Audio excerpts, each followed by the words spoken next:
नमस्ते। मैं आप सबका स्वागत करता हूं। मेरा नाम है विराट राठौर और बच्चों आज हम पढ़ने वाले हैं इलेक्ट्रिसिटी टॉपिक के बारे में।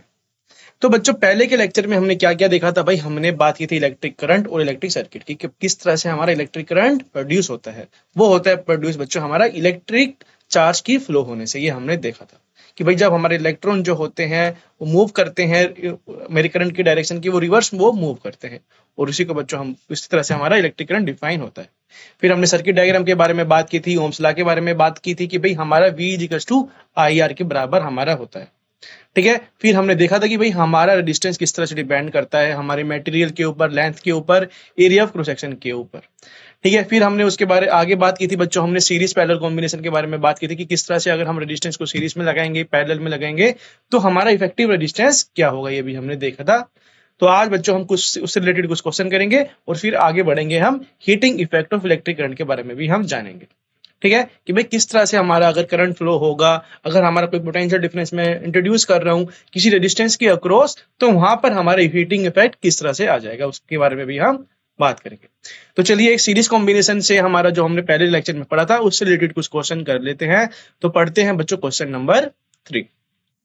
तो क्वेश्चन नंबर 3 कह रहा है कि what are the advantage of connecting electrical device in parallel with the battery instead of connecting them in series.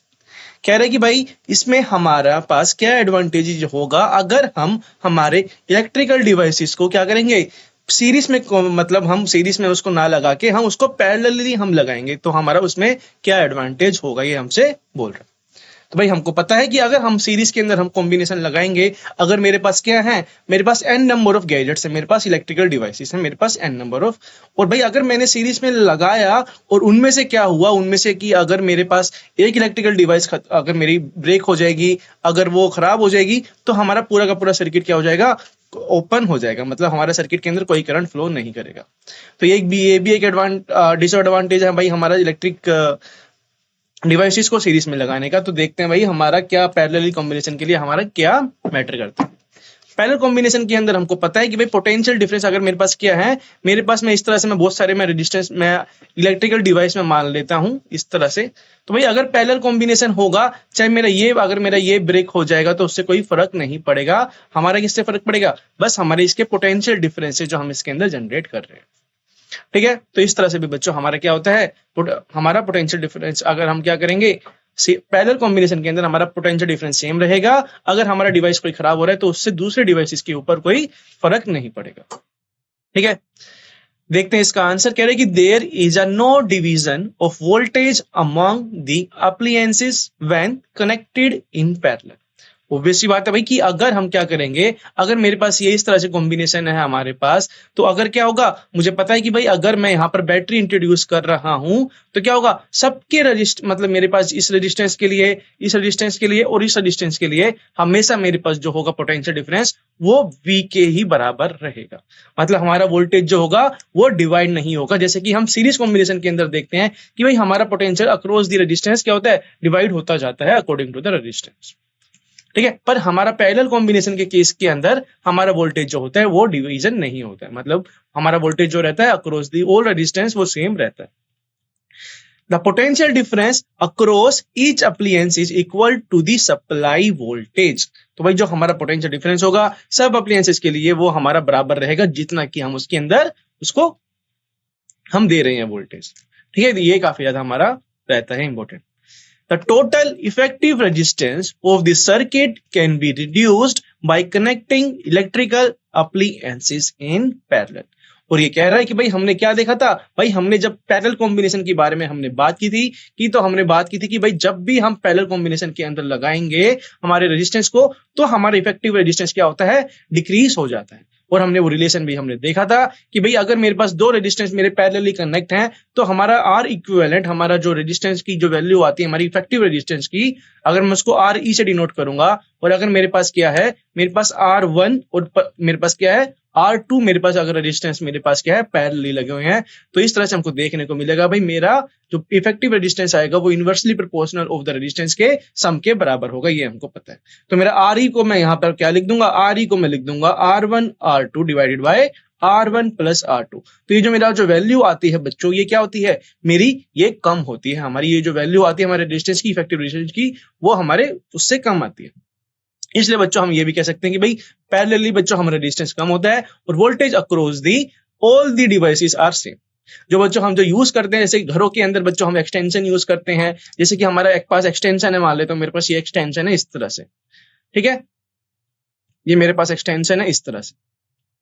तो जब भी हमको पता है कि भाई जब भी मैं क्या करूंगा, इस प्लग के अंदर मैं कोई भी अपना डिवाइस में कनेक्ट कर रहा हूं, मैं फोन कनेक्ट कर रहा हूं, या मैं कोई भी अगर मैं फैन कनेक्ट कर रहा हूं, या कोई भी इंस्ट्रूमेंट में कनेक्ट कर रहा हूं, इलेक्ट्रिकल इंस्ट्रूमेंट, तो ये जो भी हम कनेक्ट करते हैं बच्चों, हमेशा वो हम कनेक्ट करते हैं, हमेशा हम पैरेलली हम कनेक्ट करते हैं, ताकि हमारा जो पोटेंशियल डिफरेंस हो across the all electrical devices will be the same, ठीक है। इसलिए बच्चों हम ये जो घरों के अंदर जो हम यूज करते हैं एक्सटेंशन हम यूज करते हैं, जैसे कि हमारे हमने इलेक्ट्रिक बोर्ड देखा होगा, तो वो सबके सब क्या होते हैं, हमारे पैरेलली वो कनेक्टेड रहते हैं। चलिए देखते हैं आगे, बढ़ते हैं आगे, करते हैं क्वेश्चन नंबर 4। क्वेश्चन नंबर 4 हमको दिया गया है रेजिस्टेंस के ऊपर, जिसके अंदर हमको बोला गया है कि how can 3 resistors of resistance 2 ohm, 3 ohm and 6 ohm be connected to give a total resistance of 4 ohm and 1 ohm।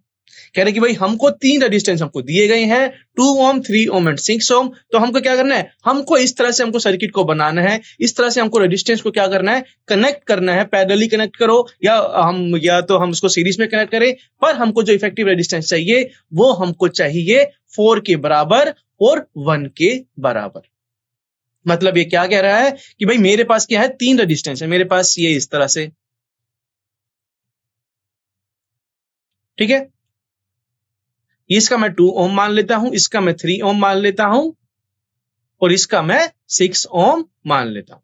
तो भाई हमको ये जो है रेजिस्टेंस, इनको कनेक्ट करना है इस तरह से, या तो तुम सीरीज में कनेक्ट करो या पैरेलली कनेक्ट करो या किसी तरह से भी कनेक्ट करो, पर हमको जो इफेक्टिव रेजिस्टेंस हमारा आना चाहिए वो आना चाहिए 4 ohm के बराबर और 1 ohm के बराबर, ठीक है। तो ये हमसे बोल रहा है। तो भाई ऑब्वियसली बात है, भाई हम क्या करेंगे, हम हमारे कॉम्बिनेशन को हम चेक करेंगे। तो हम क्या करेंगे, पहले जो मेरे पास, मैं इसको R1 बोलूं, मैं इसको R2 बोलूं, या मैं इसको R3 बोलूं, तो हम पहले देखेंगे भाई हम अगर सीरीज के अंदर लगाएंगे तो हमारा क्या हो जाएगा रेजिस्टेंस, टोटल इफेक्टिव रेजिस्टेंस। तो भाई सीरीज के अंदर हम जब भी लगाते हैं तो वो क्या होता है, मेरा R1 R2 प्लस R3 मेरा बराबर वो होता है, मतलब 2 + 3 + 6 मतलब 11 के रेजिस्टेंस के बराबर आ जाएगा। मतलब अगर हम इसको सारे के सारे रेजिस्टेंस को हम सीरीज में नहीं लगा सकते, इसका मतलब ये हुआ।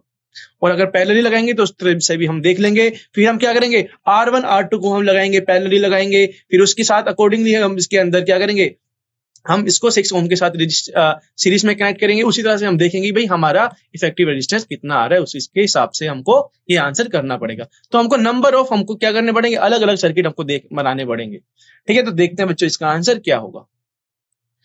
There are the 3 resistors of resistance 2 ohm, 3 ohm and 6 ohm। तो ये तो हमको रेजिस्टेंस दिए गए हैं। The following circuit show the connection of the 3 resistors. तो भाई हमको सर्किट डायग्राम हमको बोला गया है कि इस तरह से अगर हम लगाएंगे तो हमको देखने को मिलेगा कि भाई हमारा रेजिस्टेंस, इक्विवेलेंट रेजिस्टेंस क्या होगा। तो भाई अगर ये मेरे पास 3 ohm को मैंने क्या किया, 6 ohm के पैरेलली मैंने इसको कनेक्ट कर दिया है, और इसको मैंने कनेक्ट कर दिया 2 ohm के साथ में, सीरीज के साथ में। तो भाई मुझे पता है पैरेलली क्या होता है, आर इक्विवेलेंट हमारा पैरेलली हमारा क्या होता है, R1 R2 divided by R1 plus R2, ये हमको पता है। तो भाई वैल्यू पुट कीजिए, 3 6 मतलब 3 × 6 divided by R1 plus R2 मतलब 3 + 6 9, ये हमारा हो जाएगा। ये आ जाएगा बच्चों हमारा, यहां से ये आ जाएगा बच्चों हमारा 2 ohm इफेक्टिव रेजिस्टेंस हमको देखने को मिलेगा 3 ohm का, और ये वाला जो रेजिस्टेंस का अगर मैं इक्विवेलेंट लिखूंगा तो 2 ohm के बराबर होगा। और ये मेरे साथ कनेक्टेड है, 2 ohm के साथ ये कनेक्टेड है मेरे पास सीरीज के अंदर। तो मैं 2 + 2 करूंगा तो मेरा क्या आ जाएगा, मेरे 4 ohm के बराबर ये आ जाएगा। और हमसे क्वेश्चन के अंदर क्या पूछा था, कि हमसे पूछा था कि हमारा इक्विवेलेंट रेजिस्टेंस कितना होना चाहिए, 4 ohm के बराबर होना चाहिए। इसका मतलब ये हुआ कि भाई हम अगर क्या करेंगे, 3 ohm को और 6 ohm को अगर मैं कनेक्ट कर दूंगा, पैरेलली मैं कनेक्ट कर दूंगा, और फिर इस कॉम्बिनेशन को मैं सीरीज के अंदर कनेक्ट करूंगा, तो हमको इक्विवेलेंट रेजिस्टेंस हमको देखने को मिलेगा 4 ohm के बराबर।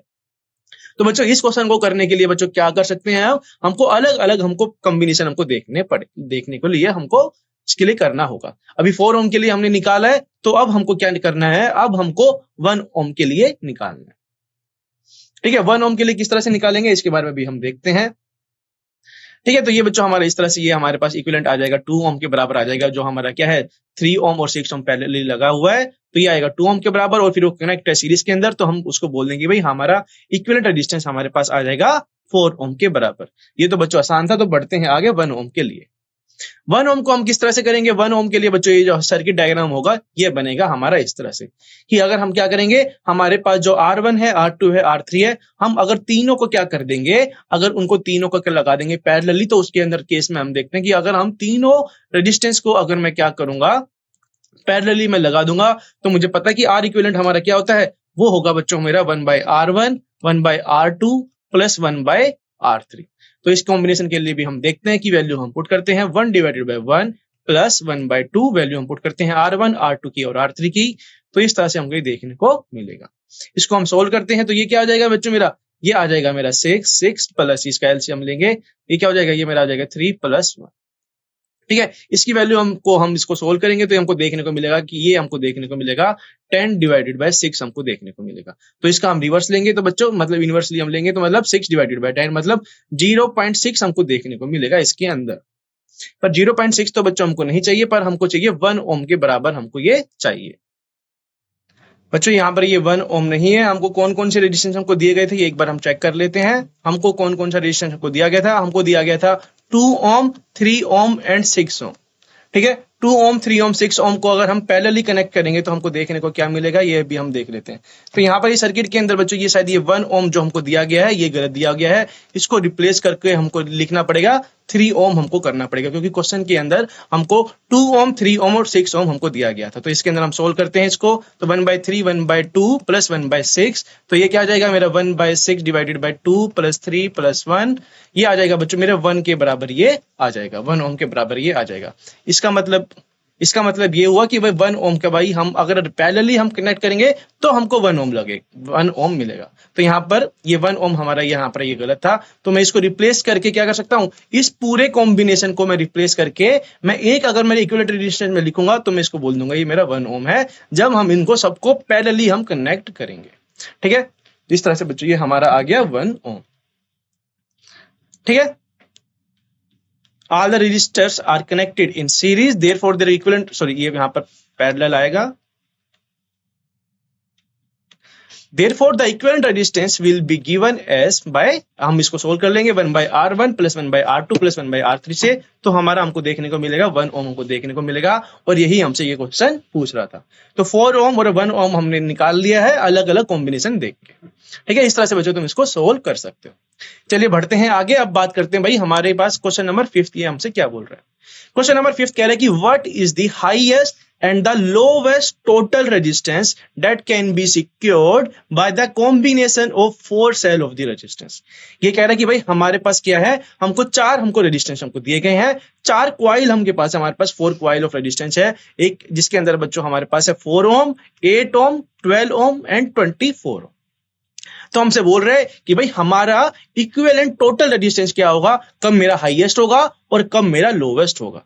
ठीक है, ये हमसे बोल रहा है। तो भाई हाईएस्ट हमको पता है, हाईएस्ट कब होता है, जब हम हमारे रेजिस्टेंस को सारे रेजिस्टेंस को हम सीरीज के अंदर लगा देंगे तो हमको हाईएस्ट दे देगा, और जब हम क्या करेंगे हमारे सारे कॉम्बिनेशन हमारे सारे रेजिस्टेंस को हम पैरेलली लगा देंगे तो वो हमको दे देगा लोवेस्ट। तो ये बच्चों ये तो आसान सा ये क्वेश्चन है, तो हमको क्या करना है, इनको अलजेब्रिकली ऐड करना है, वो हमारा क्या आ जाएगा, वो हमारा आ जाएगा हाईएस्ट रेजिस्टेंस, और लोवेस्ट रेजिस्टेंस के लिए मैं करूंगा 1/R1 plus 1/R2 plus 1/R3 plus 1/R4, वहां से मेरा मिल जाएगा लोवेस्ट रेजिस्टेंस, मेरे को वहां से मिल जाएगा। चलिए देखते हैं इसका आंसर। तो 4 रेजिस्टेंस हमको दिए गए हैं, 4 ओम 8 ओम 12 ओम 12 ओम एंड 24 ओम। तो भाई हम सीरीज के अंदर हम कनेक्ट करेंगे तो हमको पता है भाई वो हाईएस्ट देगा, तो हम क्या करेंगे अलजेब्रिकली उसको ऐड करेंगे तो 48 ओम के बराबर वो हमको दे देगा। ठीक है, उसी तरह से बच्चों अगर मैं क्या करूंगा लोवेस्ट में निकालूंगा, लोवेस्ट रेजिस्टेंस में निकालूंगा, तो मैं करना पड़ेगा मेरे को पैरेलली मेरे को कनेक्ट करना पड़ेगा उसको 1/R1 plus 1/R2 plus 1/R3 1/R4। ठीक है, तो इन चीजों में बच्चों थोड़ा सा ध्यान देना, इनमें एलसीएम लेना है, इनका फ्रैक्शन में इनको कैलकुलेट करना, ये थोड़ा सा ध्यान देना। ठीक है, इसको हम कैलकुलेट करेंगे तो हमको 2 ओम के बराबर ये हमको देखने को मिलेगा, मतलब 2 ओम मेरा आएगा लोवेस्ट रेजिस्टेंस, और मेरे पास जो आ रहा है 48 रेजिस्टेंस मेरे पास आ रहा है हाईएस्ट रेजिस्टेंस। मतलब हम चारों के कॉम्बिनेशन से हम इतना क्या हो सकता है, हम 48 रेजिस्टेंस हम उससे बना सकते हैं और 2 ओम का रेजिस्टेंस उससे हम बना सकते हैं। ठीक है, चलिए बढ़ते हैं आगे। हो गया बच्चों, हमारे कुछ क्वेश्चन हो गए हैं खत्म। तो अब हम बात करेंगे heating effect of electric current. तो भाई हमने सारी बात कर ली है कि भाई हमारा करंट किस तरह से हमारा होता है, जब पोटेंशियल डिफरेंस हमारे पास हो तो रेजिस्टेंस हमारे पास हो तो वोल्टेज हमारी क्या होगी, वो हमने ओम्स लॉ के अंदर हमने देखा था। पर ये हमसे बोल रहा है अब हमको बात करनी है heating effect of electric current कि जैसे कि हमने देखा होगा बच्चों, घरों के अंदर हम यूज करते हैं, जो भी हम चीजें यूज करते हैं, जैसे कि बल्ब यूज करते हैं, कोई भी हम इलेक्ट्रिक अप्लायंसेस यूज करते हैं, तो जैसे ही हम उसके अंदर इलेक्ट्रिक करंट हम उसके अंदर प्रोड्यूस कराते हैं, जैसे ही हम हमारे सर्किट को क्लोज करते हैं, तो हमको देखने को मिलता है कि भाई हमारे अप्लायंसेस क्या होते हैं, वो थोड़े से हीट हो जाते हैं।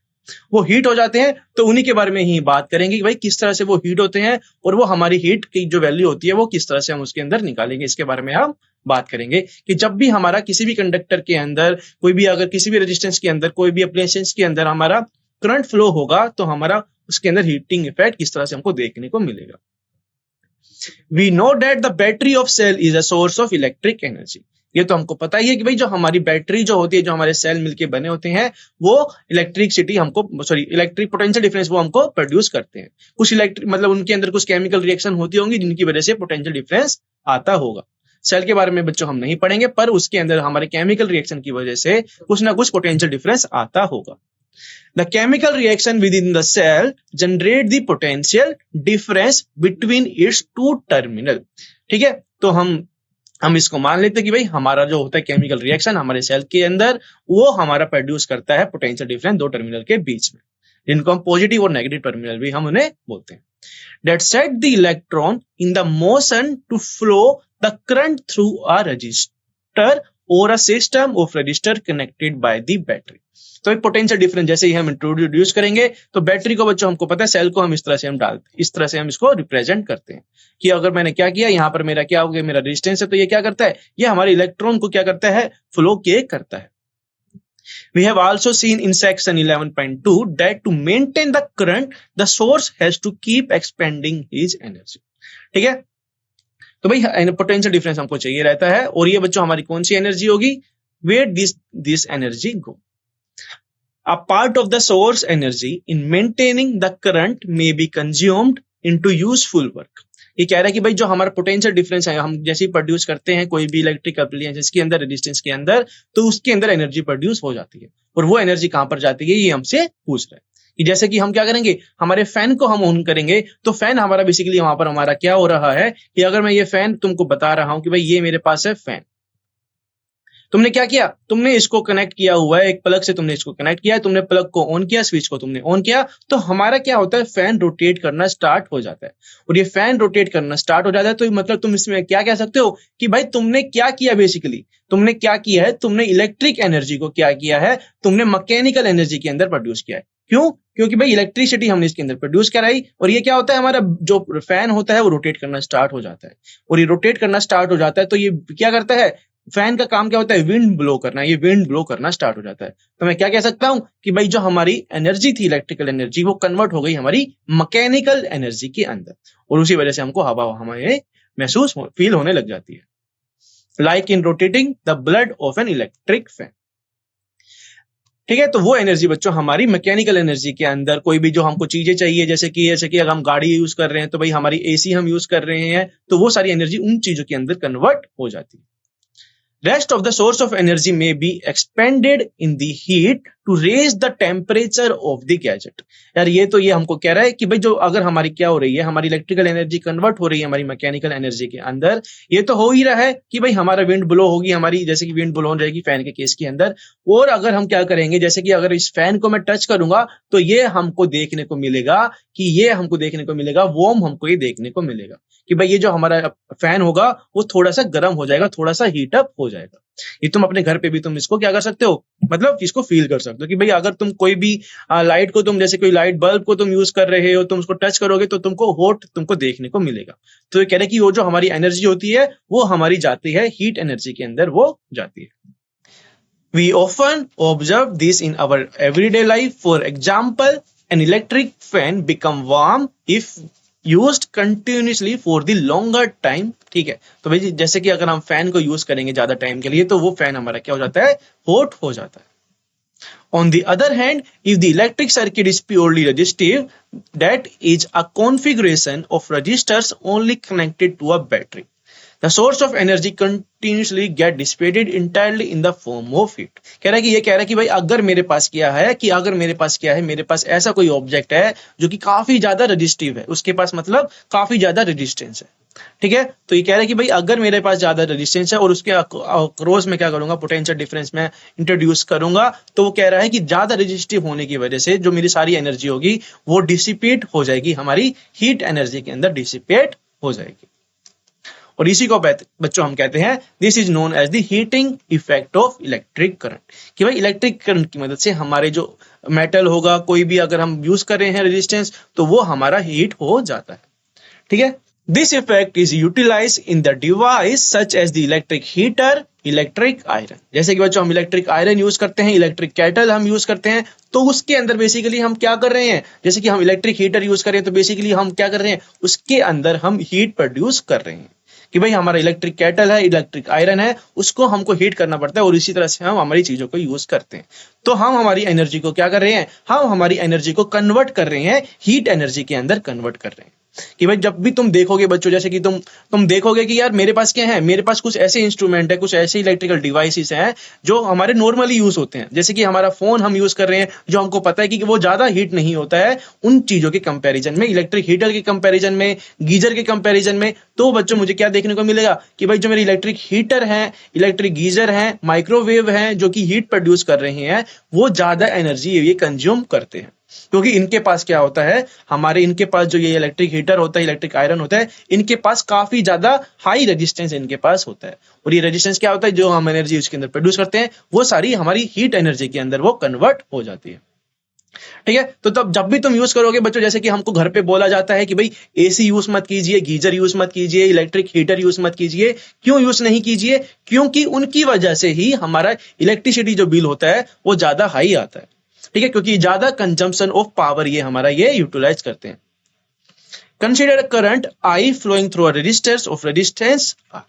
हम मान लेते कि भाई हमारा क्या है, करंट फ्लो हो रहा है एक रेजिस्टेंस के अंदर जिसका रेजिस्टेंस हम आर मान लेते हैं, ठीक है। हम अब बात करते हैं कि भाई हीट एनर्जी को हम किस तरह से हम उसको डिनोट कर देंगे हमारी इलेक्ट्रिसिटी के अंदर, ठीक है। तो हम मान रहे हैं कि भाई हमारे पास क्या है, इलेक्ट्रिक करंट आई फ्लो हो रहा है एक रेजिस्टेंस के अंदर जिसका रेजिस्टेंस हमने मान लिया है आर, और उसके अंदर हम इंट्रोड्यूस कर रहे हैं एक पोटेंशियल डिफरेंस हम इंट्रोड्यूस कर रहे हैं, ठीक है। वो मान लेते हैं कि हमारा वो है V, और हम मान लेते हैं कि let T be the time during which a charge Q flow across, कि भाई मेरे पास क्या है, ये है मेरे पास इस तरह से रेजिस्टेंस, और ये है बच्चों मेरे पास बैटरी, मैंने इसके अंदर पोटेंशियल डिफरेंस मैंने इसके अंदर इंट्रोड्यूस कर दिया, ये मेरा रेजिस्टेंस R है, करंट हमारा फ्लो हो रहा है I, और मैं मान रहा हूं कि भाई ये है मेरा पोटेंशियल डिफरेंस, इसका है V, और मैं मान लेता हूं कि भाई मेरा चार्ज जो हो रहा है, फ्लो हो रहा है, चार्ज Q मेरा फ्लो हो रहा है टाइम T के अंदर, वो फ्लो हो रहा है।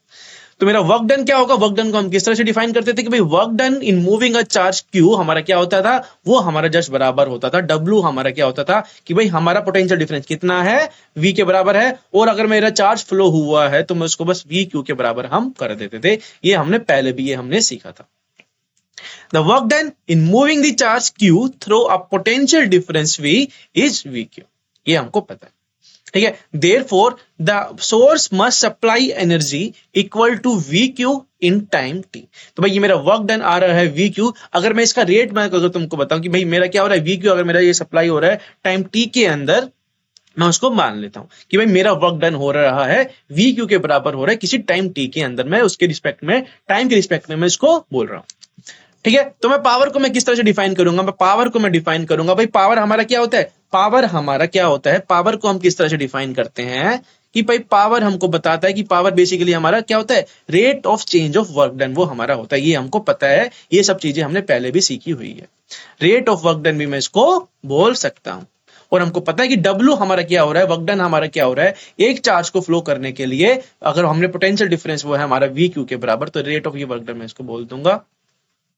तो पावर को हम किस तरह से डिफाइन करेंगे, पावर को बच्चों हम डिफाइन करेंगे P is equal to W divided by T, मतलब VQ डिवाइडेड बाई T, और ये मेरा Q बाई टी हमको यहाँ से देखने को मिलेगा। और हमको पता है कि rate of change of charge, हमारा rate of flow of charge हमारा क्या होता है, करंट के बराबर होता है। तो मेरा पावर का जो फॉर्मूला आएगा वो मिलके हमको देखने को मिलेगा, पावर हमारा आ जाएगा वी आई के बराबर आ जाएगा। मतलब पोटेंशियल डिफरेंस इनटू करंट हमारा हो जाएगा पावर।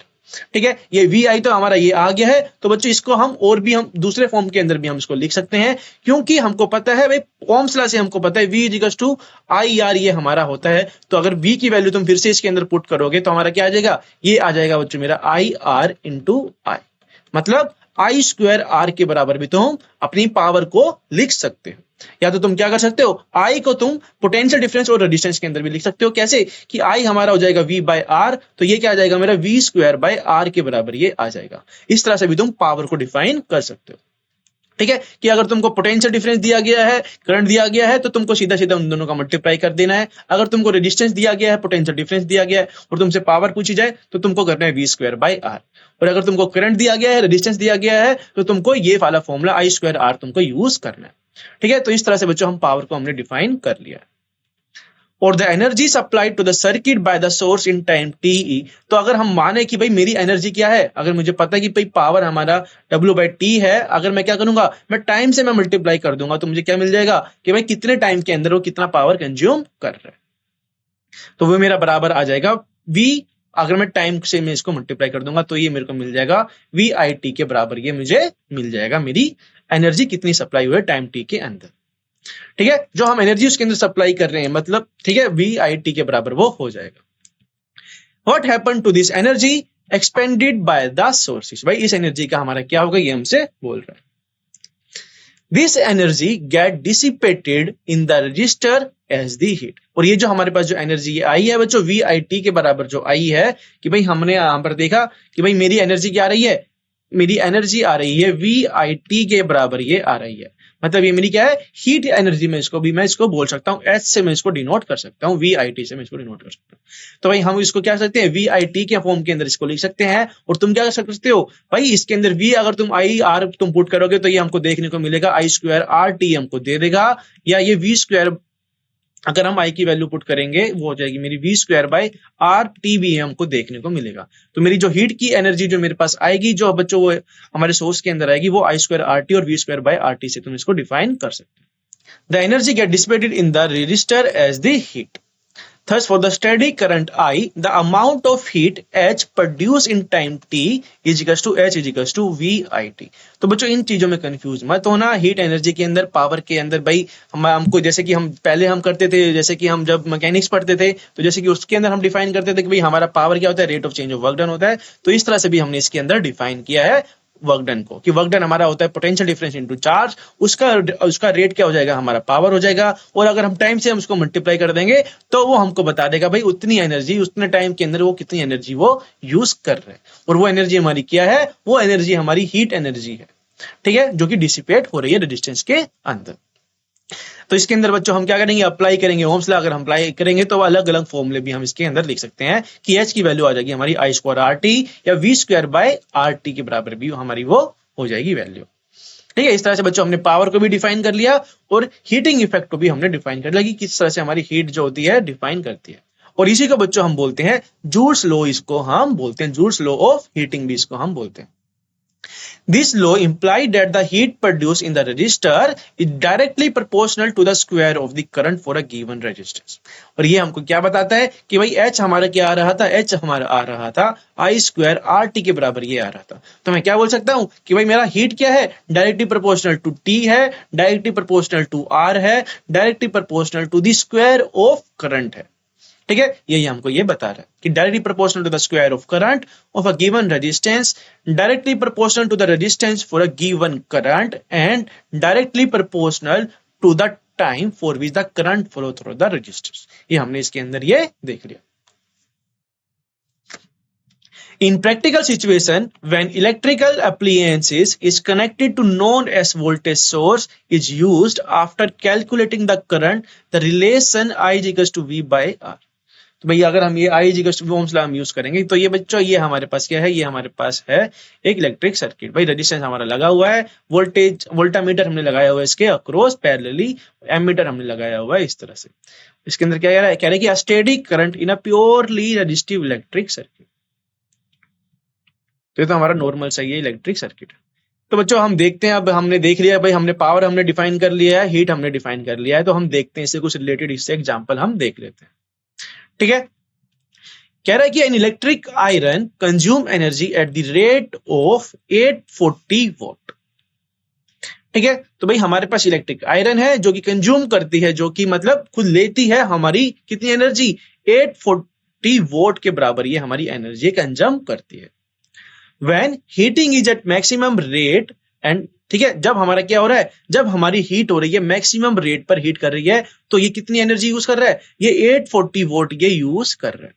और ठीक है, ये हमारी मैक्सिमम एनर्जी के बारे में बात कर रहा है कि मैक्सिमम रेट होता है इसका 840, और हमको बोल रहा है कि भाई 360 वोट पे when the heating is at minimum, और ये यूज कर रहा है हमारी इलेक्ट्रिकल एनर्जी यूज कर रहा है 360 वोट के बराबर, जब हमारी हीटिंग क्या हो रही है, मिनिमम हो रही है।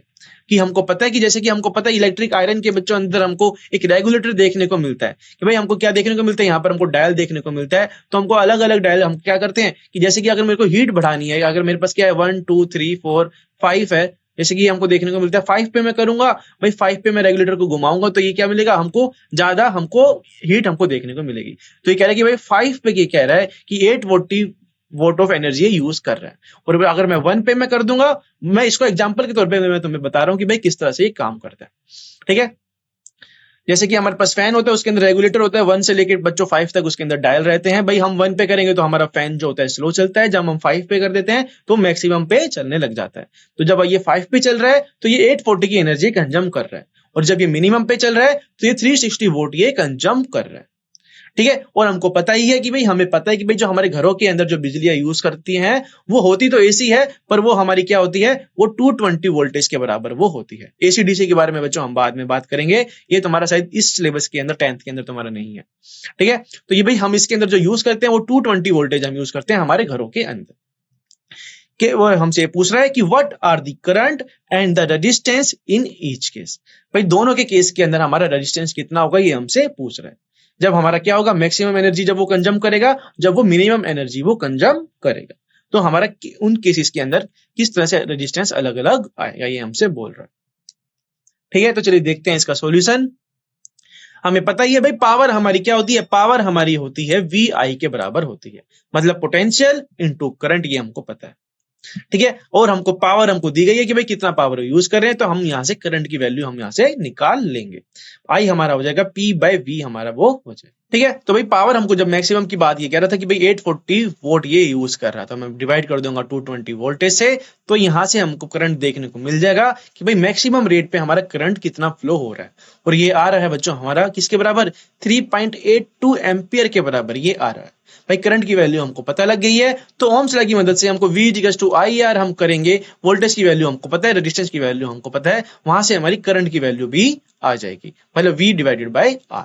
तो हम R की वैल्यू लिख देंगे 220 वोल्ट डिवाइडेड बाय 3.82 एम्पियर, वो हमारी आ जाएगी बच्चों 57.60 ओम के ये बराबर आ जाएगा।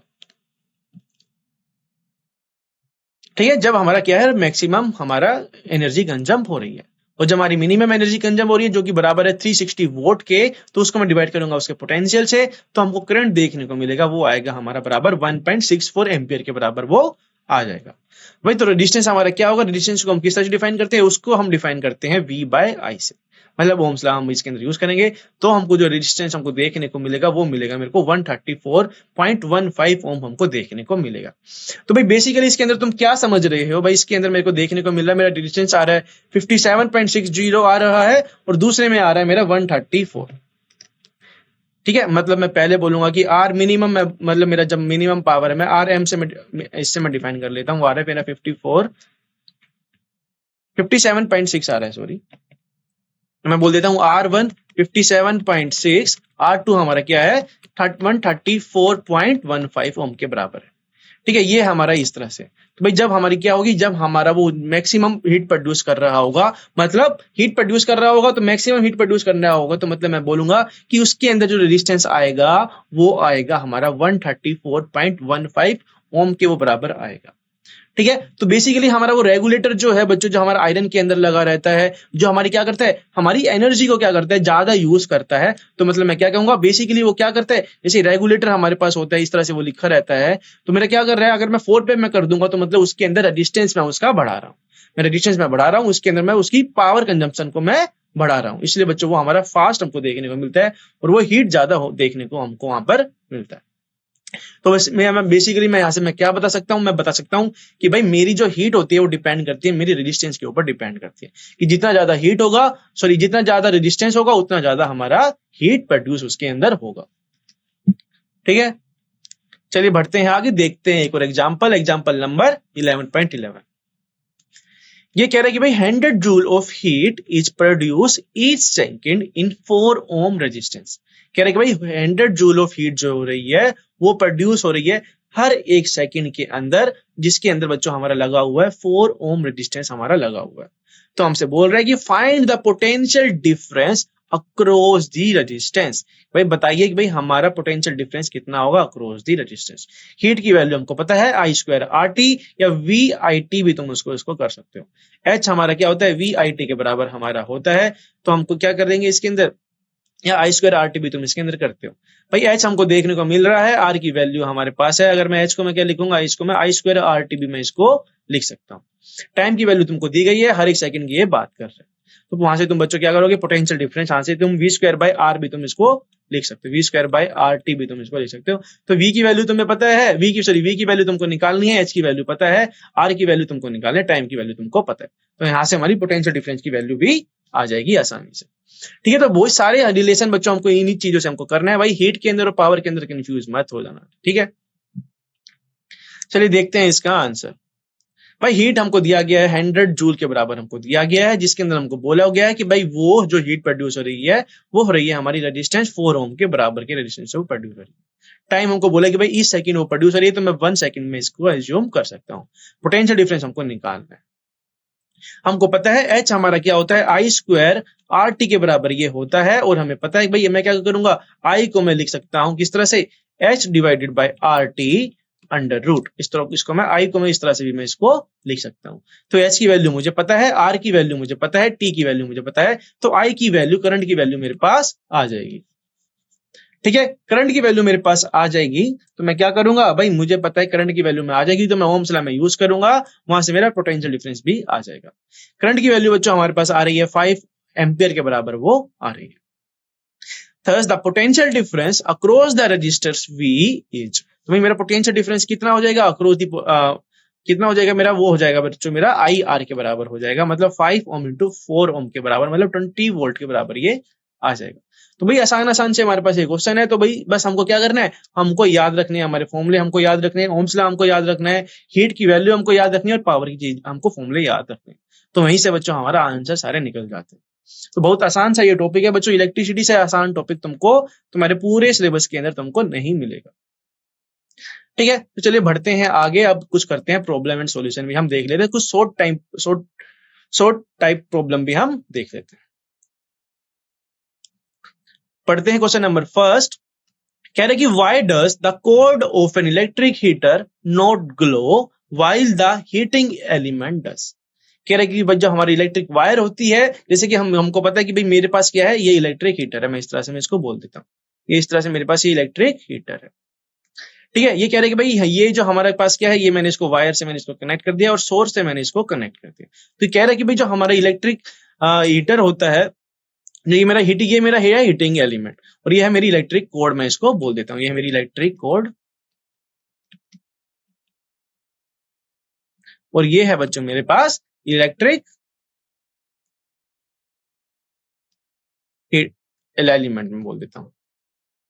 तो ये कह रहे हैं कि भाई हमारा जो एलिमेंट होता है वो हीट हो जाता है, पर हमारा जो कोड हो रहा है, जो हमारी वायर है, वो हीट प्रोड्यूस नहीं कर रही है। ये कह रहा है कि भाई इस तरह से क्यों हो रहा है। तो भाई हमको पता है कि भाई हमारा हीट जो होता है वो किस पे डिपेंड करता है, हीट हमारा डिपेंड करता है किसके ऊपर, हमारे रेजिस्टेंस के ऊपर डिपेंड करता है।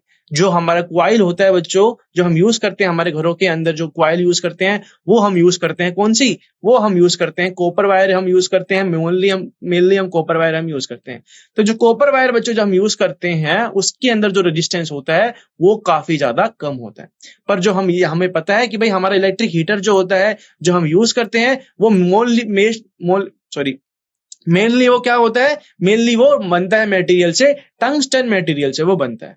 और टंगस्टन मटेरियल का जो बच्चों मेल्टिंग पॉइंट होता है, वो जो उसका रेजिस्टेंस होता है वो काफी ज्यादा हाई होता है। तो हमको इसी तरह से बच्चों हमको देखने को मिलता है कि भाई हमारा एलिमेंट जो होता है, हीटिंग एलिमेंट, वो तो ग्लो हो जाता है, पर हमारा जो वायर होता है जिससे हमने उसको कनेक्ट किया है वो ग्लो नहीं होता है, क्योंकि भाई हमारा उसके अंदर काफी ज्यादा रेजिस्टेंस का डिफरेंस रहता है, इसलिए की वजह से बच्चों हमारा वो ग्लो नहीं करता।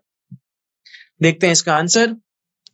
The heating element of the heater is made up of alloy which has very high resistance. जो हमारा हीटिंग एलिमेंट होता है मेनली बच्चों वो टंगस्टन होता है, जिसके अंदर क्या होता है, काफी ज्यादा हाई रेजिस्टेंस हमको देखने के लिए हमको मिलता है। So when the current flow through the heating element it become too hot.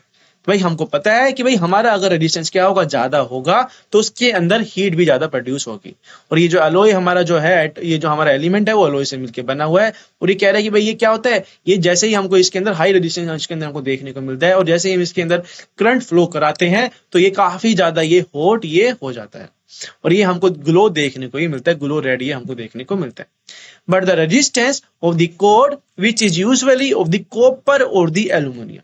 और पर जो हमारी जो कोड की जो होती है बच्चों, जो रेजिस्टेंस हमारी कोड की होती है, जो कि बनी हुई होती है हमारी कॉपर या एल्यूमिनियम से, उसका क्या होता है, उसका रेजिस्टेंस काफी ज्यादा कम होता है, और इसलिए वो ग्लो नहीं होती है प्रॉपर्ली। ठीक है, तो ये बच्चों हमारा एक ये छोटा सा ही हमारा, हम इसको इस तरह से भी हम इसको देख सकते हैं। वो डिपेंड करता है हमारे एलिमेंट के ऊपर, वो डिपेंड करता है कि अगर मेरा क्या है रेजिस्टेंस ज्यादा है तो वो ग्लो करेगा, अगर मेरा रेजिस्टेंस कम है तो वो ग्लो नहीं करेगा। कि जैसे कि बच्चों तुमने देखे होंगे, जो बच्चों हमारे घर घर में जो बल्ब लगे रहते हैं, जैसे सूर्य बल्ब तुमने देखा होगा, तो जैसे तुम उसको देखते हो कि भाई येलो येलो इससे तुमको लाइट देखने को मिलता है। तो बेसिकली क्या हो रहा है, जैसे कि हमको देखने को मिलता है कि ये मेरे पास क्या है, हमको इस तरह से ये बल्ब देखने को मिलता है इस तरह से, और ये हमारा क्या होता है, ये इस तरह से ही कनेक्ट होता है। ठीक है, तो ये जो हमको देखने को मिलता है बच्चों, ये मेरा बल्ब है इस तरह से, ये तुमने देखा होगा घरों के अंदर। अभी तो ये हमारी जो भी चीजें यूज होती हैं बच्चों, मेनली क्या होती है, एलईडी बल्ब भी हम इसके अंदर यूज करते हैं। पर पहले के टाइम पे क्या होता था, हम ये सूर्य बल्ब हम यूज करते थे, जिसके अंदर ये हमारे पास फिलामेंट होता था इस तरह से। जो बच्चों जो हमारे जो इसके अंदर जो गैप होता था, इसके अंदर हम नाइट्रोजन और आर्गन गैस इसके अंदर हम डालते थे, ताकि हमारा क्या हो, रिएक्शन ना हो। ठीक है, तो ये जो हमारा फिलेमेंट होता था वो टंगस्टन से मिलके वो बना होता था, और ये हमको काफी ज्यादा ये हॉट हमको देखने को मिलता था, जैसे इसके अंदर इलेक्ट्रिक करंट प्रोड्यूस होता था। तो इसी की ग्लो की वजह से हमको लाइट देखने को हमको मिलते थे। ठीक है, तो ये तुमको अगर इसको टच करोगे तो तुमको ये काफी ज्यादा ये हॉट तुमको देखने को मिलेगा। तो भाई मेरा टंगस्टन इसके अंदर हम यूज करते थे, क्योंकि इसका रेजिस्टेंस जो होता था काफी ज्यादा हाई होता था। ठीक है, तो भाई रेजिस्टेंस हमारा ज्यादा हाई होगा तो हमको देखने को मिलेगा वो ग्लो होने लग जाएंगे ज्यादा फास्ट। जैसे तुमने देखा ही होगा बच्चों, माइक्रोवेव देखा होगा, तुमने टोस्टर देखा होगा, या तुमने या ग्रिल, मतलब ग्रिल, इलेक्ट्रिकल ग्रिल जो होता है इंस्ट्रूमेंट हमारा, वो देखा होगा। तो भाई उसके अंदर जैसे ही हम इलेक्ट्रिक करंट प्रोड्यूस करते हैं तो वो जो हमारा फिलामेंट होता है वो क्या होने लग जाता है, वो रेड ग्लो होने लग जाता है। ये हमने देखा होगा अपने डेली लाइफ के अंदर। ठीक है, चलिए बढ़ते हैं आगे। यार तुम क्या क्या कर सकते हो यार, तुम अगर क्या करोगे, अगर तुम्हारे पास क्या है, कैंडल है तुम्हारे पास इस तरह से, तुम क्या करोगे, एक मटेरियल को क्या करोगे, तुम उसको हीट करते जाओगे, हीट करते जाओगे, हीट करते जाओगे, तो वो क्या हो जाता है, वो रेड होना स्टार्ट हो जाता है, और वो ग्लो करना स्टार्ट हो जाता है। ठीक है, ये हमको पता है। चलिए बढ़ते हैं आगे, करते हैं क्वेश्चन नंबर 2। क्वेश्चन नंबर 2 कह रहा है कि compute the heat generated while transfer of 96,000 coulomb of charge in 1 hour. तो ये कह रहा है कि भाई कैलकुलेट कीजिए हमारी कितनी हीट जनरेट होगी जब हमारा क्या होगा, 96,000 ऑफ कूलम्ब ऑफ चार्ज क्या करेंगे, फ्लो करेंगे 1 घंटे के अंदर, जिसके अंदर बच्चों के अंदर क्या है, पोटेंशियल डिफरेंस जिसके अंदर हमको बोला गया है 50 वोल्ट के बराबर, ये हमको पोटेंशियल डिफरेंस बोला गया। तो बेसिकली हमसे क्या बोल रहे हैं कि भाई 96,000 ऑफ कूलम्ब क्या हो गए हमारे किसी एक मेटल से किसी एक मटेरियल से क्या हो गए ट्रांसफर हो गए 1 घंटे के अंदर, और जिसके अंदर बच्चों हमने पोटेंशियल डिफरेंस हमने बोला गया है 50 वोल्ट के बराबर है। तो भाई हमको ये बोल रहे हैं कि भाई हमारा हीट जनरेटेड हमारा वहां पर क्या होगा।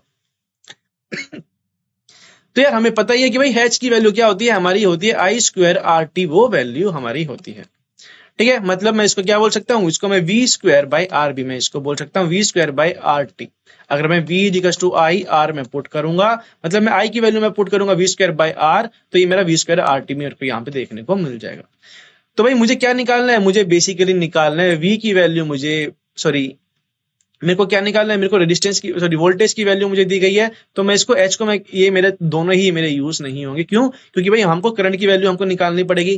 करंट की वैल्यू हम कैसे निकालेंगे, और रेजिस्टेंस की वैल्यू हमको नहीं पता है, तो रेजिस्टेंस की वैल्यू हमको इसके अंदर यूज नहीं करनी पड़ेगी। तो मैं H को मैं किस तरह से लिख सकता हूँ, H को मैं V हमारा क्या होता है VIT भी मैं उसको लिख सकता हूँ।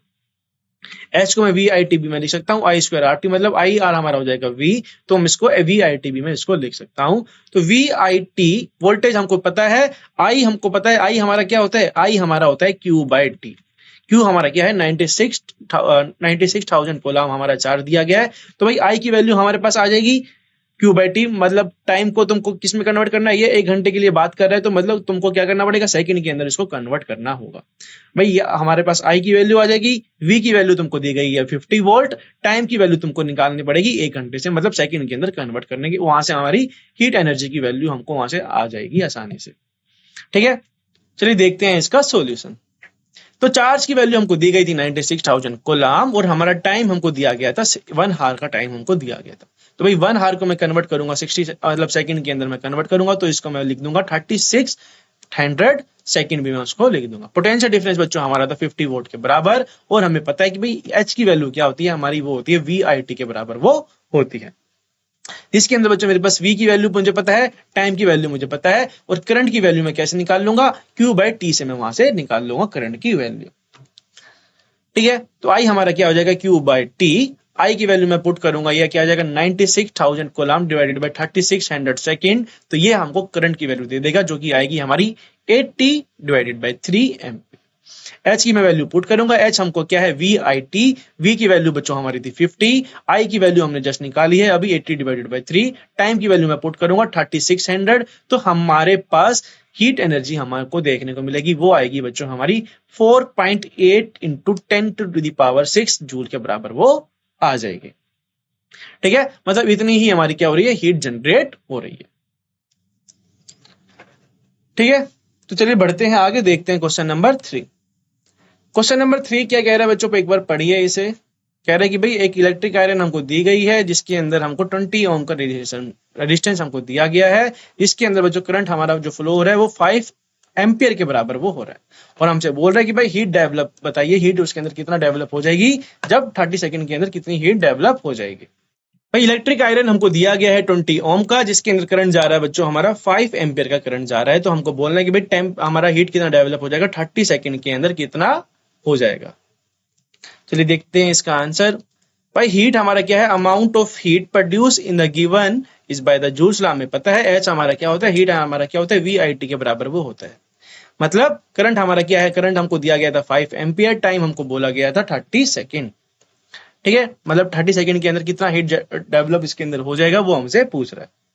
तो भाई वोल्टेज हमारा क्या होता है, वो होता है बच्चों हमारा IR के बराबर होता है, तो हमारी वोल्टेज हमारी पोटेंशियल डिफरेंस भी हमको देखने को मिल जाएगा 5 इंटू 20 मतलब 100 वोल्ट के बराबर वो आ जाएगा। ठीक है, तो H की वैल्यू हमको पता है, VIT हमारा वो होता है, V की वैल्यू हमने निकाल ली, I की वैल्यू हमको दी गई थी 5 एम्पियर, टाइम की वैल्यू हमको पता थी 30 सेकंड। तो यहां से बच्चों मेरे पास हीट एनर्जी मेरे पास आ जाएगी, जो कि बराबर आएगी 1.5 10⁴ जूल के बराबर वो आ जाएगी बच्चों। ठीक है, तो ये मतलब होगी हमारी एनर्जी, जो हीट है हमारी एनर्जी उसके अंदर इलेक्ट्रिक आयरन के अंदर प्रोड्यूस होगी, डेवलप्ड होगी। ठीक है, तो आसान आसान से बच्चों हमारे पास ये क्वेश्चन है, तो भाई इसके अंदर तुमको कुछ दिक्कत आनी नहीं चाहिए। ठीक है, तो चलिए बच्चों बढ़ते हैं आगे। अभी हम बात करते हैं किसकी, heating effect of electric current की तो हम बात कर ही रहे थे। अब हम बात करेंगे भाई हमारा जो होता है इसके अंदर हमारा प्रैक्टिकल हम यूज हम इसके अंदर हम कैसे करते हैं। ठीक है, practical applications of heating effect of electric current. ठीक है, प्रैक्टिकल एप्लीकेशन भी हम इसके अंदर देख लेते हैं एक बार। The generation of heat in conductor is inevitable consequence of electric current. भाई जो हमारा हीट होता है कंडक्टर के अंदर, वो हमारा किसकी वजह से आता है? इलेक्ट्रिक करंट की वजह से वो हमको देखने को मिलता है। In many cases, it is undesirable as it convert useful electrical energy into heat. और ये हमारा क्या कर रहा है बच्चों? हमारा बेसिकली क्या कर रहा है? हमारे इलेक्ट्रिकल एनर्जी को वो कन्वर्ट कर रहा है, हमारे हीट एनर्जी के अंदर वो कन्वर्ट कर रहा है। जैसे भी हम देखते हैं बच्चों, जैसे कि हम हमारे पास जो हीट प्रोड्यूस करते हैं, जो हीटिंग इंस्ट्रूमेंट हमारे पास होते हैं, इसके अंदर ये काम करता है इस तरह से। In electric circuit, the unavoidable heating can increase the temperature of the component and alter their properties. कह रहे कि भाई इलेक्ट्रिक सर्किट के अंदर जो हमारा जो अनअवॉइडेबल हीट होता है वो क्या करता है? जैसे कि हमारी हीट जैसे कि ज्यादा ही प्रोड्यूस हो रही है, हमारा ज्यादा ही करंट आ जाता है। जैसे कि हमको देखने को मिलता है कि हम अगर हमारे फोन को काफी लॉन्ग टाइम के लिए हम उसको चार्ज करेंगे तो काफी ज्यादा हीट हो जाता है, और कभी कभी केस के अंदर हमको वो ब्लास्ट भी हमको देखने को मिलता है।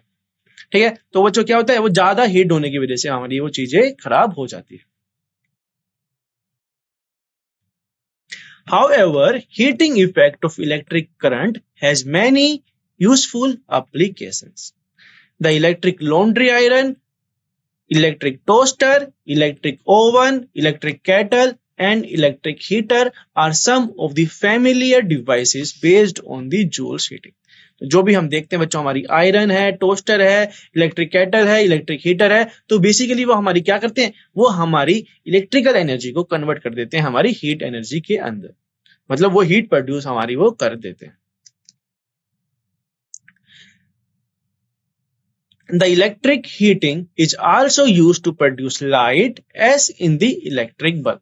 जैसे कि हमको पता है, जैसे हमने तुमको एक बल्ब के बारे में तुमको बताया था, जिसके अंदर मेरे पास ये बल्ब है, ये मेरे पास अगर ये बल्ब है बच्चों, तो हमको पता है भाई हमारा जो हमारा मटेरियल होता है ये टंगस्टन है, ये हमारा प्रोड्यूस होता है, और ये काफी ज्यादा रेजिस्टेंस इसके पास होता है, और जैसे ही हम इसके अंदर करंट फ्लो कराएंगे तो ये ग्लो होना स्टार्ट हो जाता है। और ये किसकी वजह से होता है ये ग्लो? क्योंकि भाई ये हमारा ही काफी ज्यादा ये रेड हॉटनेस ये देखने को हमको मिलता है, और इसी की वजह से हमको लाइट प्रोड्यूस हमको देखने को मिल जाती है। ठीक है, कि हमारा ये टंगस्टन क्या होता है? काफी ज्यादा हॉट हो जाता है और ये रेड ग्लो करने लग जाता है उसके हीटिंग इफेक्ट की वजह से। Here, the filament must retain as much of the heat generated as is possible so that it get very hot and emit light. तो भाई जो हमारा फिलामेंट होता है वो क्या करता है? वो हीट जनरेट करता है, और वो क्या करता है? काफी ज्यादा वो हॉट कर देता है, और वो लाइट को क्या करता है? इमिट करता है। It must not melt at such high temperature. और वो क्या होना चाहिए? भाई हमको पता है कि अगर वो काफी ज्यादा हॉट हो रहा है तो वो क्या हो जाएगा? उसके अंदर वो टेम्परेचर उसके अंदर काफी ज्यादा आ जाएगा, और उसका मतलब वो जो, जैसे कि अगर मैं मान रहा हूँ कि अगर मैं मटेरियल यूज कर रहा हूँ, अगर मैं मान रहा हूँ कि अगर मैं करंट पर, अगर मेरे पास कोई रेजिस्टेंस है आर, मेरे पास कोई रेजिस्टेंस है, और उसको क्या चाहिए? उसको मान लेते कि भाई उसको हमने हीट प्रोड्यूस, हमने करंट इसके अंदर इंट्रोड्यूस किया और ये हीट प्रोड्यूस होने लग गया, और हमको पता है कि भाई इसका जो मटेरियल हम ये यूज कर रहे हैं, मैं मान लेता हूँ कि ये 500 डिग्री सेल्सियस के बाद क्या हो जाता है? ये मेल्ट हो जाता है। तो भाई हमको देखना पड़ेगा, हमको कंसीडर करना पड़ेगा, वो करंट के हिसाब से हमको कंसीडर करना पड़ेगा कि इसको क्या मिनिमम एनर्जी, इसको मतलब 500 से क्या हो, इसका टेम्परेचर ज्यादा इंक्रीज ना हो।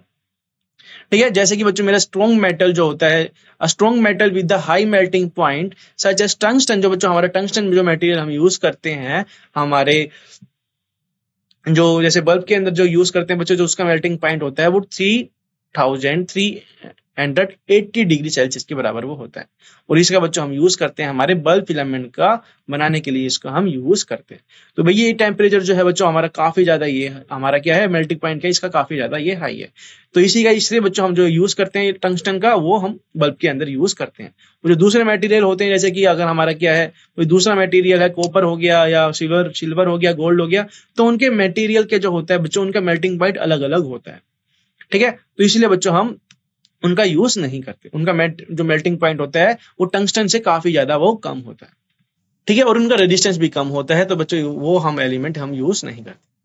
The filament should be thermally isolated as much as possible using insulating support etc. तो कह रहा है जो हमारा जो होता है बच्चों फिलामेंट, उसको आइसोलेटेड होना चाहिए, ताकि भाई हमारा जो हो वो हीट उसके अंदर क्या हो, ज्यादा ट्रांसफर ना हो सराउंडिंग के अंदर। The bulb are usually filled with a chemical inactive nitrogen and the argon gas. और ये बच्चों हमारा जो बल्ब होते हैं इनके अंदर हम क्या करते हैं, हम नाइट्रोजन और आर्गन गैस इसके अंदर हम फिल कर देते हैं ताकि हमारा क्या हो, हमारा जो हीटिंग इफेक्ट तो हमको देखने को मिले पर उसके अंदर क्या हो, वो सिस्टम से इंसुलेटेड रहे, to prolong the life of the filament, ताकि जो हमारा फिलामेंट है वो काफी ज्यादा लाइफ टाइम तक वो मतलब काफी टाइम तक वो चले, उसका एफिशिएंसी उसकी बढ़ जाए। Most of the power consumed by the filament appear as the heat, जो हमारे जो पावर जो कंज्यूम होगा बच्चों फिलामेंट के अंदर वो हमको हीट एनर्जी के फॉर्म के अंदर हमको देखने को मिल जाएगा। But a small part of it form the light radiated, और उसका कुछ पार्ट बच्चों हमारा क्या होगा, लाइट एनर्जी के अंदर कन्वर्ट हो जाएगा और हमको जो हमारा होगा वो इमिट करेगा, हमारी लाइट वो इमिट कर देगा। ठीक है। Another common application of joule heating is the fuse of is the fuse used in the electric circuit. भाई हमारा एक दूसरा, अगर हम बात करेंगे जूल हीटिंग की, अगर हम बात करेंगे तो कह रहे हैं कि भाई हमारा फ्यूज भी हमारा, जैसे हम इलेक्ट्रिक सर्किट के अंदर फ्यूज यूज करते हैं तो वो हम यूज क्यों करते हैं, भाई तुमने देखा होगा बच्चों, जैसे कि तुमने घरों में कभी देखा होगा, जैसे हमारे टेलीविजन के अंदर फ्यूज लगा होता है, इस तरह से बच्चों हमारे पास ये फ्यूज होता है।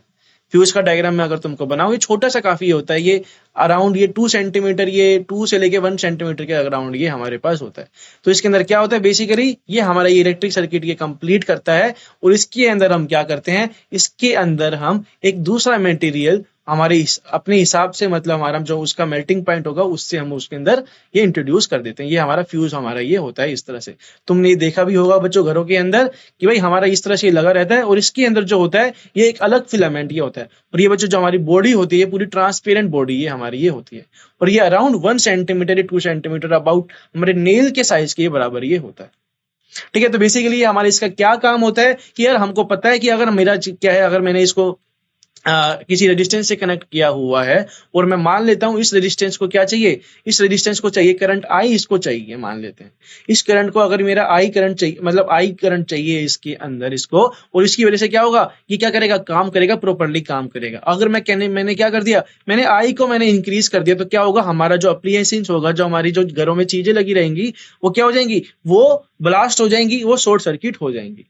ठीक है। तो इसीलिए बच्चों हम फ्यूज का हम यूज करते हैं, ताकि ये क्या करे, अगर मैं क्या करूंगा, हमको यूज करना पड़ेगा हमारे फ्यूज को किस तरह से कि भाई मैं मान लेता हूं कि ये मेरे पास फ्यूज है, और अगर ये क्या हुआ, अगर मेरा ये करंट, अगर मेरा आई करंट से अगर मेरा ज्यादा फ्लो होगा तो ये फ्यूज क्या हो जाता है, ये हमारे सर्किट को ब्रेक कर देता है। ये जो हमारा जो वायर इनसाइड ये लगा रहता है वो ब्रेक हो जाता है, और ये हमारा क्या होता है, हमारा करंट फ्लो नहीं होता है। तो भाई हमारा जैसे कि अगर मेरा क्या हुआ, जैसे कि जो हमारा क्या होता है, जैसे थंडरिंग होती है बच्चों, हमारी जो इलेक्ट्रिक करंट अगर हमारा ज्यादा प्रोड्यूस हो रहा है तो भाई हमारे जो है इंस्ट्रूमेंट क्या हो सकते हैं, खराब हो सकते हैं, इसलिए हम फ्यूज का यूज करते हैं, और इसके अंदर हम हमारे करंट की लिमिट को हम डिसाइड कर लेते हैं, उसको हम फिक्स कर देते हैं अपने हिसाब से, कि अगर मैं मान लेता हूं कि भाई मेरा रेजिस्टेंस है ये, और इसको 10 एम्पियर का करंट चाहिए, और अगर 10 एम्पियर से इसको ज्यादा करंट मिला, मान लेता है कि 12 एम्पियर से ज्यादा करंट मिला इसको, तो क्या हो जाएगा, हमारा रेजिस्टेंस जो होगा, हमारा रेजिस्टेंस होगा वो खराब हो जाएगा। तो इसके अंदर हम यूज करेंगे फ्यूज, ताकि हमारा क्या हो, अगर मैं बोल दूंगा कि भाई मेरा 10.5 मेरी लिमिट रहेगी, ठीक है, 10.5 से के बाद क्या होगा, ये अगर ये एम्पियर से ज्यादा जाएगा करंट तो ये खराब हो जाएगा, और मतलब हमारा जो सर्किट होगा वो ओपन हो जाएगा, इसलिए हम बच्चों फ्यूज का हम यूज करते हैं। कह रहे कि it protect circuit and appliances by stopping the flow of unduly high electric current। तो भाई ये हमारा क्या करता है, प्रोटेक्ट करता है, ताकि भाई हमारा ज्यादा इलेक्ट्रिक करंट जो हो उसके अंदर फ्लो ना हो जाए, और हमारे इंस्ट्रूमेंट जो हमारे अप्लायंसेस है वो खराब ना हो जाए। The fuse is placed in series with the device, और हमेशा ये याद रखना भाई, हमेशा जब भी हम यूज करते हैं हमारे फ्यूज को, तो उसके अंदर हम उसको सीरीज के अंदर उसके अंदर हम कनेक्ट करते हैं। ठीक है। तो ये भाई तुम अगर घर पे भी देखोगे, अगर तुम अपने पेरेंट्स से, अपने गार्जियन से पूछोगे तो तुमको देखने को मिलेगा, फ्यूज तुमको देखने को मिलेगा।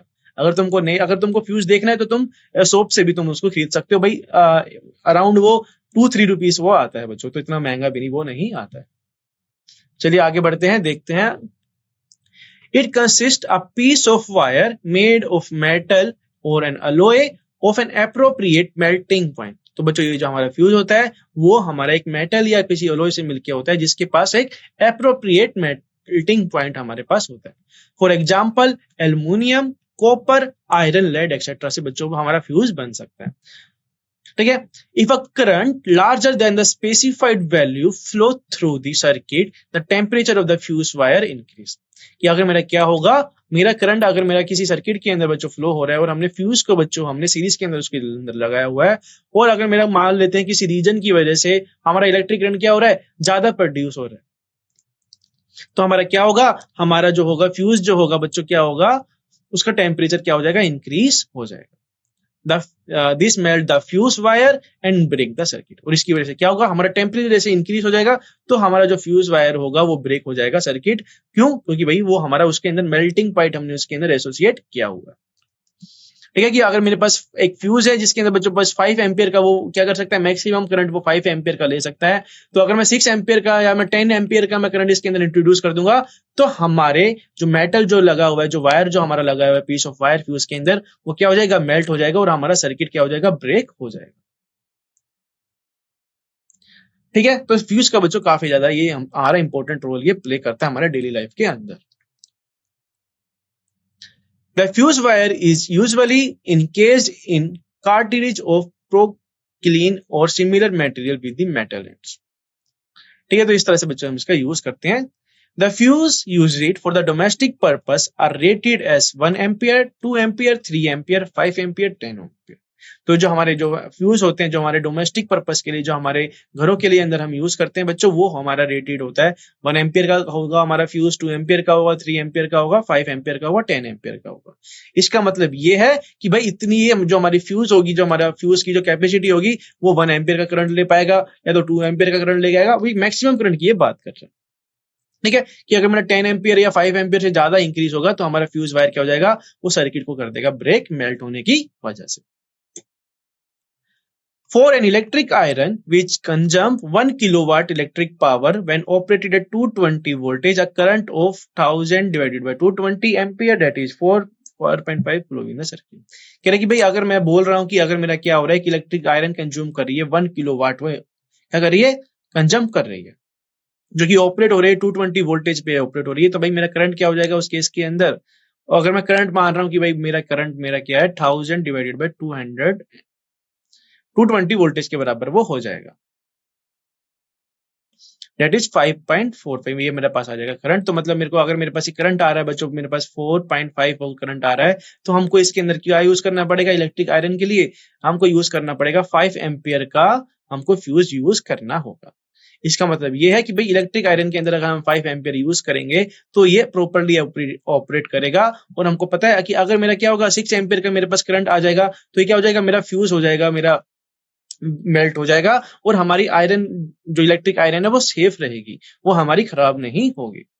ठीक है, तो भाई हमारा जो, ताकि हमारे एप्लायंसेस प्रॉपर्ली वर्क करे, वो खराब ना हो करंट के ज्यादा फ्लो होने से, तो इसलिए हम फ्यूज का भी यूज करते हैं। तो इनकी जो वैल्यू होती है वो अलग अलग होती है अलग अलग डिवाइसेस के लिए। You have studied in your earlier class that the rate of doing work is the power. भाई ये तो हमने पहले ही पढ़ा हुआ है कि rate of the doing of work क्या होता है, हमारा पावर के बराबर वो होता है। और this is also as the rate of the consumption of energy, और इसको मैं rate of consumption of energy भी मैं इसको बोल सकता हूँ, जैसे हमने पहले के केस के अंदर देखा था। भाई मैकेनिक्स के अंदर और इलेक्ट्रिक पावर के अंदर पावर का मतलब दोनों के लिए सेम ही हमारा होता है। Correct, equation give the rate at with the electric energy dissipated and consumed in the electric circuit. तो भाई ये जो हमारा रेट है ये क्या देगा, हमारी इलेक्ट्रिक एनर्जी क्या हो रही है, जितनी कंज्यूम हो रही है और जितना डिसिपेट हो रही है इलेक्ट्रिक सर्किट के अंदर। This is also termed as the electric power, electric power भी इसको हम बोलते हैं। और पावर को हम किस तरह डिफाइन करते हैं, उसे हम डिफाइन करते हैं P इक्वल्स टू VI से। और V का अगर मैं ओम्स लॉ में यूज करूंगा V इक्वल्स टू IR, तो इसके अंदर मैं पावर को मैं I स्क्वायर R या V स्क्वायर R भी मैं उसको लिख सकता हूँ। और इसकी जो ऐसा यूनिट होती है बच्चों वो होती है हमारी वोट। ठीक है, तो बच्चों इलेक्ट्रिक पावर के बारे में भी हमने देख लिया है, तो इसके बारे में और हम जानेंगे बच्चों नेक्स्ट लेक्चर के अंदर। तो आज के लिए इतना ही, हम मिलते हैं नेक्स्ट लेक्चर में। थैंक यू वेरी मच बच्चों, गुड नाइट आपके सबको। ठीक है, हम मिलते हैं नेक्स्ट लेक्चर में, थैंक यू।